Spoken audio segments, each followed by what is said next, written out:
We crossed the courtyard and then paused outside the door. I couldn't let anyone else be the one to open it. I had to do it myself. I was so scared I could hardly breathe. I was doing this. I was about to lay siege to an alien prison. I was going into battle, and people die in battles. I might die. I might see my friends die. I might suffer horrible, disfiguring, and painful injuries. My arms or legs could be blown off. It was all real. This wasn't a movie or a game. I was here. There was a fairly good chance I could be dead in the next 20 minutes. I threw open the door, fired my gun, and stepped back to let Steve and me son rush in. Tamret and I fired, not really aiming, while emphatic soldiers scrambled for cover. As our pistols whizzed and sparks flew, the fads threw themselves on the floor. They yanked at plasma wands that wouldn't come out of their holsters. They'd been on this sleepy planet with their non-threatening prisoners for so long they'd allowed their discipline to grow lax. In the end, Tamret and I were only there to crank up the chaos machine. Steve and me son did the work. I thought me son had been impressive in the combat simulations, but I'd never seen such a poised and beautiful violence. There were energy weapons firing all around her, but her face was a mask of calm. Nothing existed but her weapon, her body, and her targets. She fired and kicked simultaneously, and yet each act was separate and distinct. She dodged blows. She seemed to know when she was in someone's sights, and stepped effortlessly out of the way. It was like she'd been born for it. But she was nothing compared to Steve. He was 3 times as fast as anything in the room. He ran up the walls and launched himself at the guards. He fired as he scurried across the ceiling, like an unstoppable menace, similar to the creature from Alien. I could barely follow him as he, confused and terrified, and shot at the enemies. Maybe 20 seconds after I opened the door, all the guards were down. "Well, that's one for the barbarian planets," I said. "Good start, mate," Steve agreed. I went over to the main communications console and waited 30 seconds to see if anyone would check in to ask about the noise. I had no idea what soundproofing in this building would be like. Maybe no one had heard anything. Or maybe I'd have to shoot the console like Han Solo. I had no idea, but time passed and no one checked in. I looked at my data bracelet. We've got 9 minutes until these guys start wondering where their replacements are. I hate to get all movie cliche, but we should probably split up. "Check," Steve said. "You and me son are faster than we can hope to be. You two take out the bottom 3 floors. Tamret and I will work our way down from the top." Steve nodded and waved me son forward. Even as I said it, I knew it was a wrong call. Tamret should have gone with Steve. His fighting skills would have made it so she only had to provide backup cover. The same, if less so, was true if I'd gone with me son. I was no fighter, and having Tamret with me was selfish. I had no business assigning her to someone as inexperienced as myself. I was afraid that if she went with one of the others, I'd never see her again, though. We headed down the stairs, and we paused at the first door, giving Steve and me son a few extra seconds to get to their floor. It still isn't too late, I thought. I could call them back. I was in charge. I could do the right thing. But I didn't. I was making a bad decision, and I was fully aware of it. But I did it anyhow. If I was going to be a bad leader, I was determined not to be a coward. "Cover me," I told her, and I went through the first door. The guards were at their stations. They looked up, and I fired. Once, twice. They were all down. Tamret grinned at me. She was enjoying this. Maybe I was too. It was so easy. That's why I became overconfident. I thought we could take care of the next 2 rooms just like I'd taken care of the first one.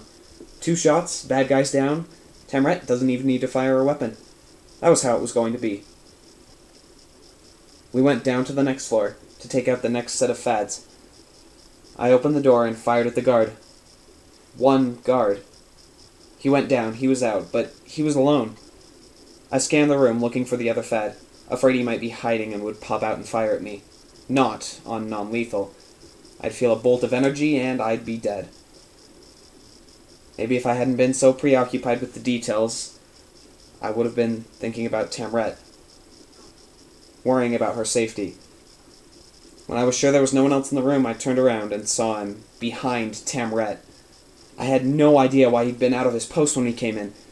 Maybe he'd been on a bathroom break. Who knows? He'd clearly heard us and decided to approach quietly. When I looked up, the guard we'd missed was already in motion. He'd moved silently behind her, carefully taking his time. I suppose he knew our weapons were on non-lethal, so there was no rush. He had all the time in the world. He also had one of the curved ceremonial blades. His arms were raised, coming down, with the tip of the blade pointed at Tamret. I turned just in time to see him plunge it into her back, the needle-like blade poking out of the left side of her chest, directly through the heart. Blood blossomed out of her neckline onto her shirt, spreading over her white fur, like wine spilled on a tablecloth. Blood trickled out of her mouth, and her lavender eyes went dark. She fell to her knees and pitched forward. The blade clattered against the hard surface as the pool of blood spread like a shadow. Her body shook violently for an instant, and then she was still. I'd killed a lot of beings aboard the Faddock cruiser, but this was different. It was cold and impersonal and distant. No matter how scared I'd been, no matter how sure that I had to kill them or be killed myself, I'd still been playing with images on a computer. I knew it was real, but it sure felt a lot like a game. This was no game. This was someone I cared about dying before my eyes. The Faddock guard let go of the sword and reached for his plasma wand, but I wasn't going to let him have it. He was 15 feet away from me, Tamret's body still on the floor between us, leaking blood. I met the guard's gaze, my face hot, my teeth clenched. I could see the look of fear in the Fad's eyes as he began to grasp his weapon. He was afraid of me. Without realizing what I was doing, I took 2 steps forward and leapt at him. By the time I left the floor, there must have been 10 feet between us. Then I was on him. I couldn't leap 10 feet, I knew that, but it wasn't rational. Ideas, sensations, images were all fragmentary.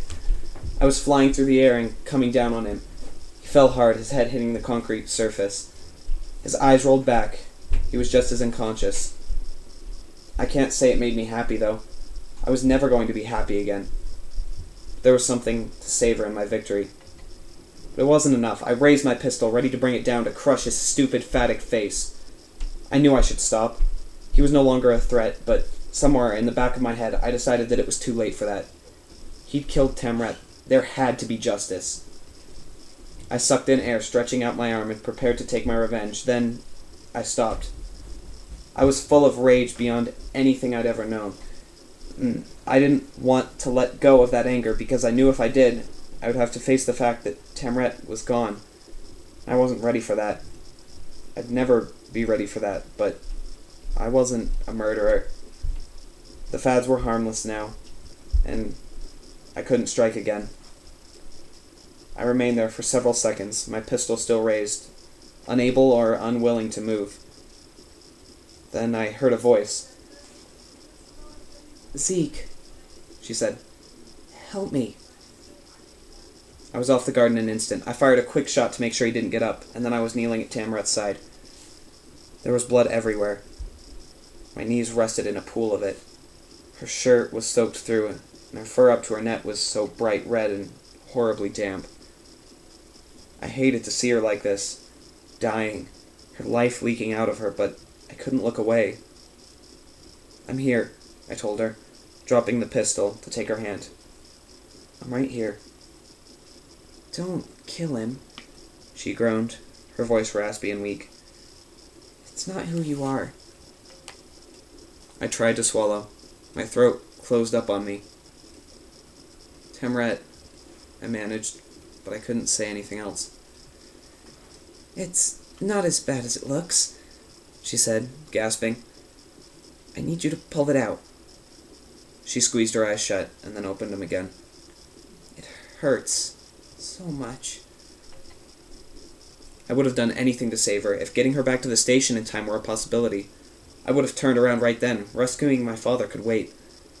I would have blasted through Faddock blockades and braved weapons, but none of that would have made a difference. Dr. Roop had said the nanites could protect almost anything except a traumatic heart or brain injury. Even if I could steal a Faddock shuttle and somehow elude the orbiting cruiser, she'd never survive the 2 days back to the station. I kept trying to think of alternatives, places I could take her, things I could do, but there were no options. No surprises, no plot twists to make this go away. Her heart had been pierced. She was going to die. The only thing I could do for her was ease her suffering. I'm so sorry, Tamrat. I placed both hands on the hilt of the blade and propped one knee against her back, squeezing my eyes shut, feeling the tears streaming down my face. I pulled the sword out, knowing that it would be the last thing she'd ever feel.